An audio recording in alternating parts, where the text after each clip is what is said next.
Mario Dumont. Une feuille de route impressionnante. Un curriculum vitae aussi long que le pont de la Confédération. Et c'est Guillaume Lavoie qui est là aujourd'hui pour les affaires internationales qui vont être surtout américaines. Bonjour Guillaume. Bonjour Mario. Ouais, parce que dans 2 semaines, là, ça approche. Dans 2 semaines, le vote va être comme demain. Là, c'est le mardi aux États-Unis.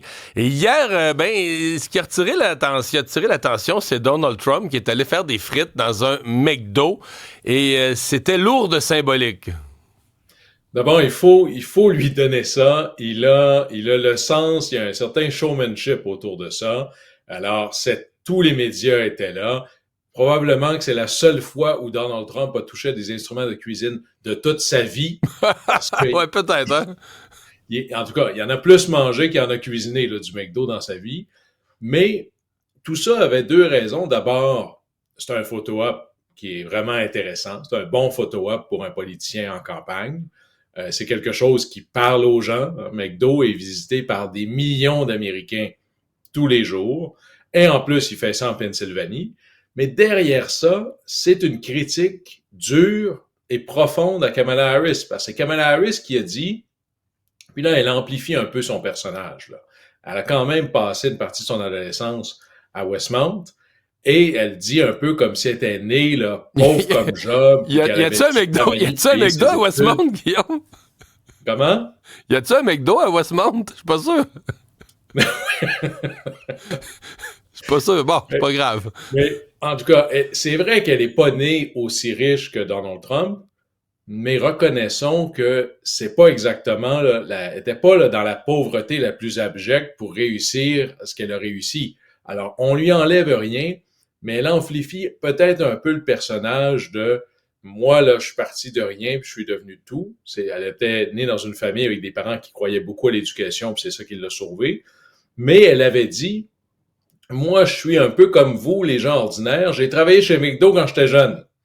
Sauf que sa campagne dit pas quel McDo ou quand.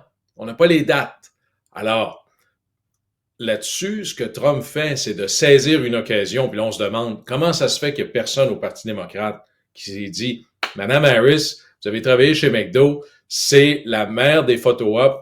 On s'en va dans un McDo, puis on va un peu là, le même McDo où vous avez travaillé ou un autre, puis on va aller recréer la chose. Ce serait quand même intéressant. » Comme ils l'ont pas fait, la campagne Trump saute là-dessus, et Trump dit, et là, évidemment, on n'est pas badré dans les mensonges, c'est pas vrai que Mme Harris a travaillé dans un McDo, elle a inventé ça. Et la raison pourquoi je pense que ça va coller un peu, c'est que d'abord, Mme Harris n'a pas donné les informations pour se défendre, mais il y a un problème d'authenticité chez Kamala Harris. Pas surtout. Quand elle parle, par exemple, du droit d'accès à l'avortement, on sent, c'est senti. On n'a pas l'impression qu'elle joue un personnage, qu'elle a appris une liste là, de clips à raconter. Là, elle a bien appris ses clips avant d'aller parler au micro. Mais pour le reste, des fois, là, ça manque de « voici pourquoi je me présente. Voici pourquoi je suis là ». Ça fait très artificiel. Mais quand elle joue la fille issue des classes ouvrières, ou plus ou moins, ça sonne faux. D'où l'exemple du McDo qui vient popper, là.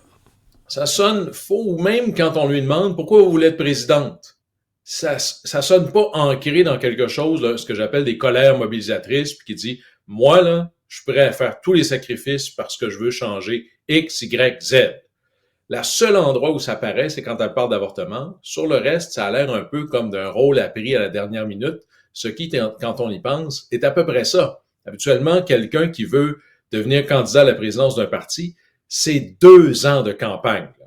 C'est 2 ans de vie omnubilée par ça. Si t'es pas profondément convaincu. Alors, ça arrive à la dernière minute. On a ce qu'on a, mais peut-être que ce que je vois dans l'épisode du McDo, c'est révélateur de un opportunisme chez Trump puis d'une certaine faiblesse chez Mme Harris. Est-ce que c'est le dernier clou du cercueil pour les démocrates? Parce que, bon, ça va pas super bien, les sondages sont plus là, Trump a imposé complètement les thèmes de l'élection en plus. C'est souvent la base, là. Qu'est-ce que tu imposes comme thème? C'est ça qui va donner les résultats aux urnes? Oui, et là, c'est qui est particulier dans cette campagne-là, c'est à quel point, d'abord sur les sondages, là, moi j'ai aucune idée. Là. Une journée c'est une journée c'est l'autre. La seule constante, c'est remarquer que peut-être depuis les dernières semaines, tous les sondages sont dans la marge d'erreur. Alors ils pourraient tous être exactement équivalents l'un à l'autre. Et moi, je suis pas certain là, de pouvoir dire « Ah, c'est un tel qui est en avance, l'autre est en avance, c'est beaucoup trop serré. » La blague aux États-Unis, c'est à égalité et l'écart se resserre. Mais c'est vrai que Trump a réussi à imposer ses thèmes. L'immigration était chez les démocrates. Il n'y a pas rien ici, circuler, rien à voir. Il en parle, la sécurité, l'économie. Et ça a forcé peut-être une campagne particulière. Trump, non seulement impose ses thèmes, mais a ramené cette conversation-là générale dans l'élection à voici, les républicains disent nous allons faire X, Y, Z. Ça peut être des niaiseries, ça peut être mal indiqué, ça peut être de mauvaises décisions, mais on est dans le faire. Nous allons faire le mur, nous allons faire la déportation massive, nous allons baisser vos impôts, nous allons cesser de financer l'Ukraine. Bref, le mot opérationnel ici, c'est faire. Ce qui a forcé, bizarrement, les démocrates à se retrouver tranquillement dans le « il ne faut pas faire » ce que proposent les républicains sur X, sur Y, sur Z. Alors, normalement, on a un parti qui dit « moi, je veux changer X », puis l'autre dit « il ne faut pas que ça change », mais sur les thèmes républicains. Et là où c'est problématique pour les démocrates, c'est quand on demande aux Américains « est-ce que vous pensez que le pays s'en va dans la bonne direction ?» Ben, il y en a quand même plus que le 2/3 qui disent on s'en va dans la mauvaise direction. Ben, si le 2/3 des Américains pensent qu'ils vont dans la mauvaise direction, celui qui gagne à ce jeu-là, c'est pas lui qui dit il faut pas changer rien. C'est lui qui dit on change. Peut-être qu'on s'en va dans une autre mauvaise direction, mais à tout le moins, ce qu'il nous dit, c'est qu'on va pas dans la direction qui est celle d'aujourd'hui. Et là, les démocrates, à part, encore là, la seule exception, c'est l'avortement, où les démocrates disent nous, on veut amener une loi là-dessus, on va codifier ça. Là, les républicains jouent au jeu de non, mais regardez ailleurs, rien à voir ici. Mais pour tout le reste, et surtout chez les hommes, c'est la sécurité et l'économie qui comptent le plus, les républicains, rhétoriquement, ont organisé les règles du jeu en leur faveur. Ouais. Bon, il reste 2 semaines. On risque de débattre de quoi? Parce qu'il y a toujours le thème de l'avortement là, qui est dans le décor pour les démocrates, qui semble peut-être être une de leurs cartes dans le vote des femmes, parce que je suppose que les démocrates vont essayer de reprendre d'une certaine façon le contrôle là, de la campagne qu'ils ont eu à l'arrivée de Mme Harris. Il y a eu un beau mois, mais là, moi, il me paraît l'avoir échappé pas mal. Là. Ben, d'abord, puis moi, quand j'étais sur le plancher de la Convention, ça m'a frappé ce matin. C'est vrai que les démocrates partaient de tellement loin. Hein, il s'était fait, c'est comme si tu rencontres le médecin, là, puis le médecin dit vous êtes mort. Ou il vous reste juste quelques mois à vivre. Là. Ça, c'était après le débat de Biden contre Trump, après la convention républicaine où Trump avait tellement l'air d'être sûr de gagner qu'il peut se permettre de choisir J.D. Vance, qui est juste un candidat vraiment pour solidifier la base. Et là, on leur dit, ben, Biden s'en va, Mme Harris arrive.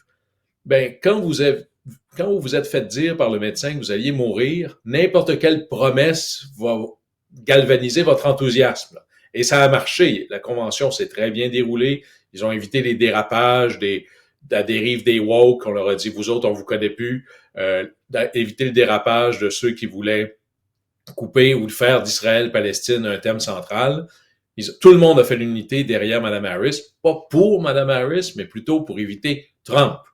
Et là, le thème de l'avortement est important. J'écoutais Karl Rove récemment, le grand stratège de George W. Bush, qui disait, avec l'avortement, les démocrates ont maintenant le même genre d'enjeu mobilisateur que les républicains avaient avec le 2e amendement puis le droit des armes à feu. Là, ils ont quelque chose parce que là, le danger est réel ou le danger que ça pourrait être pire est réel. Et c'est peut-être dans une élection de sortie de vote ce qui va faire l'ultime différence, à la marge, bien sûr. Mais c'est loin d'être réglé. La machine Trump est extraordinairement efficace et fondamentalement, peut-être que elle pourrait gagner quand même des candidats qui sont pas les meilleurs qui gagnent. Ça arrive. Mais Mme Harris a des faiblesses majeures. Je pense pas qu'elle connecte fortement avec l'électorat. Son pire ennemi, c'est elle. Son meilleur allié, c'est Trump. Guillaume Lavoie, merci beaucoup. Salut, à bientôt.